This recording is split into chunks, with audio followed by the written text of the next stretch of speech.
Hello and welcome to Doing Business in Rwanda. My name is Michael Mjisha. On this particular episode, we speak to different stakeholders in regards to the newly signed partnership between Rwanda and Alibaba Group, of course, the electronic world trade platform, the very first of its kind on this continent. Now, this is expected to help Rwandans trade directly with the Chinese and, of course, instill more on the trading skills in the country. Now, we speak to them to find out how this is going to boost a trade between the two countries on this episode of Doing Business in Rwanda.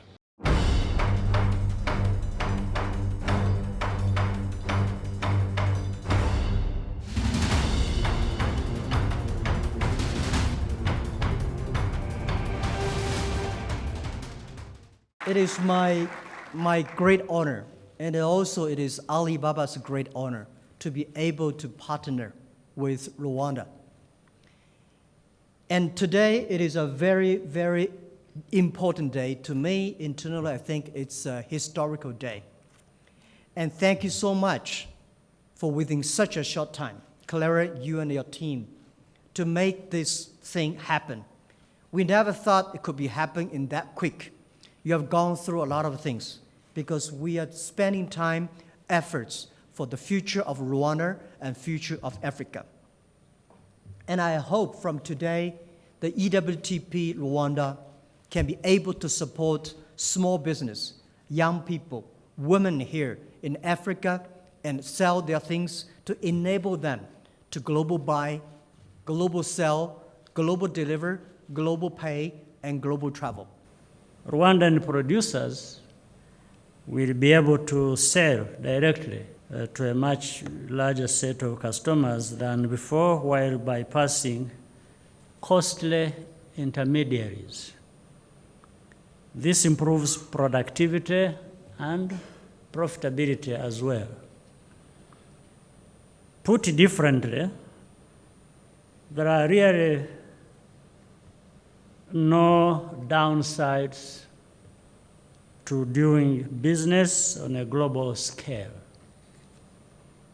I want to challenge Rwandan companies and young people, men and women, to take full advantage of this technology and not lose sight of fundamentals. Well, the partnership that we have with Alibaba has 4 elements. The first one is trade, really promoting trade through e-commerce.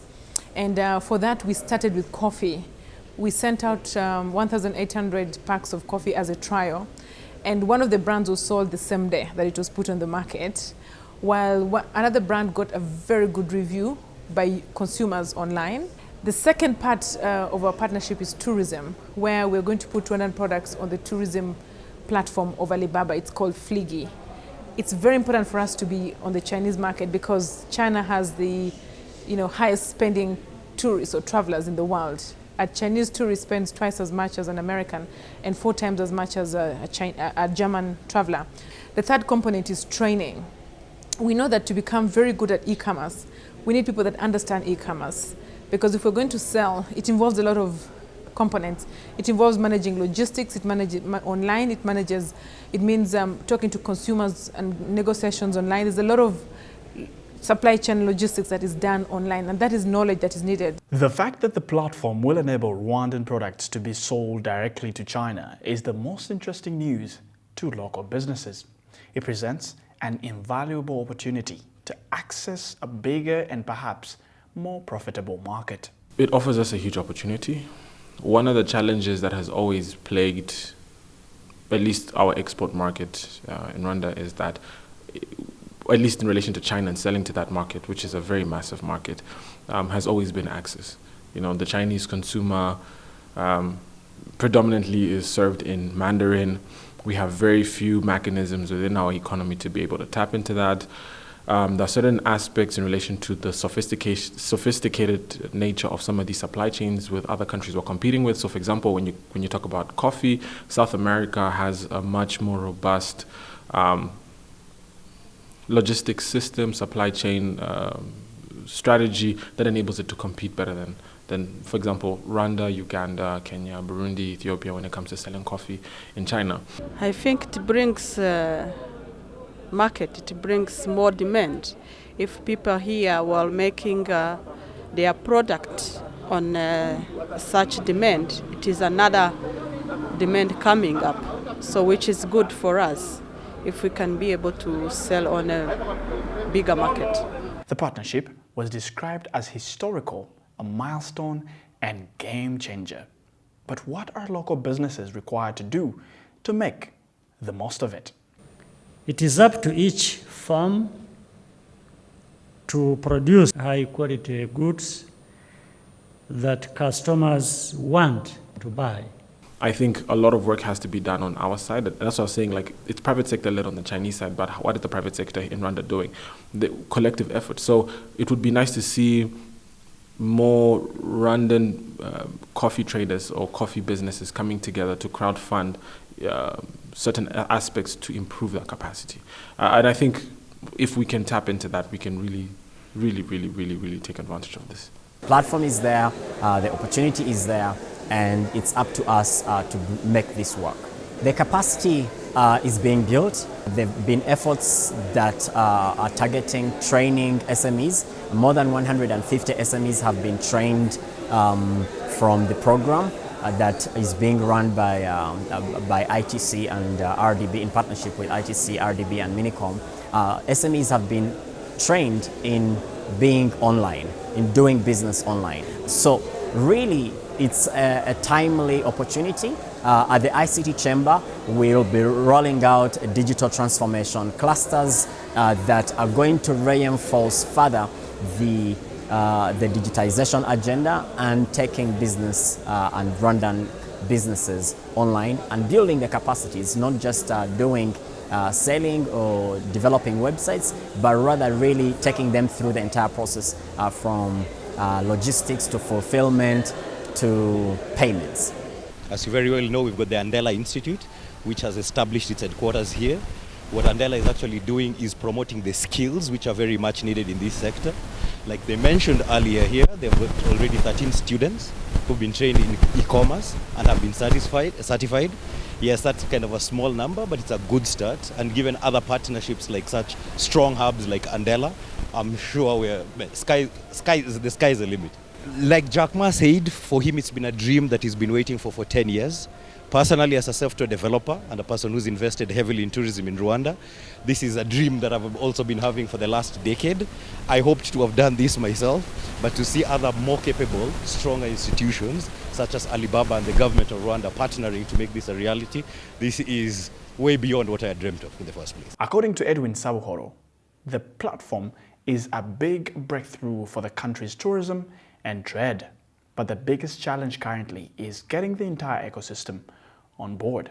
It's a great tool, and it's a breakthrough for us, and particularly for Rwanda and the continent, in a way that we're able to access and tap into the global market. What we have been doing contemporarily is just to go there and look for these markets. But all over the world, the markets have power to decide. So the consumer sits and looks at what they are looking for and decide. So what Alibaba they're doing is helping us position Rwanda on the global consumer platform so that people all over the world can go in, look at the content, look at make decisions and consume. For now, our biggest challenge is to get the total value chain on board so that when the consumer gets on board, it's not only tourism. You have coffee, you have tea, you have crafts, you have these other SMEs, the products that once I consume, I shouldn't be able to get here in Rwanda to go to the parks and then think about the souvenir. No, I should be able to say, okay, I'm going to the volcanoes and this is the tire of the souvenirs you want. So I can be able to shop before I even get here. I buy my coffee, I buy my tea, I buy my crafts, and that should be shipped even before I arrive here. So that when I get here, I'm able to buy more in relation with that, but I have already sold. During the signing for the eWTP, President Paul Kagame assured investors and business leaders that the country will continue to play its role to ease doing business. Government will continue to do its part to promote innovation by guaranteeing a conducive business and regulatory climate. In the latest World Bank Doing Business report, which was released only today, Rwanda is now ranked as the 29th most business-friendly country in the world.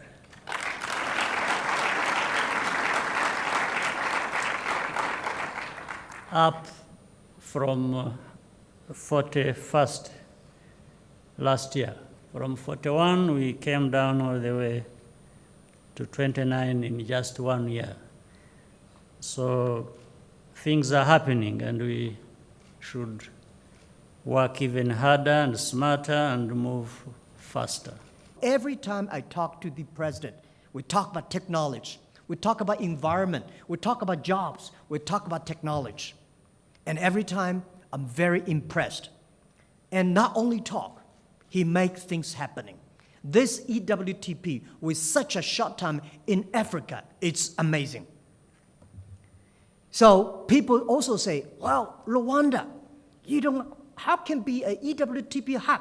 You don't have a sophisticated internet, logistic, market, payment, and all the things are not ready. I said, this is why we came here. Allow us to leave it right there on this episode of Doing Business in Rwanda. Of course, we did find out how Rwandan businessmen are yet to leverage this new platform, the eWTP, and do business directly with a Chinese counterpart. If you have any feedback on this episode of Doing Business in Rwanda, be sure to send us an email to dbir@abn360.com or tweet us at dbirwanda. From the entire Doing Business in Rwanda team, thank you very much for watching. My name is Michael Mjisha.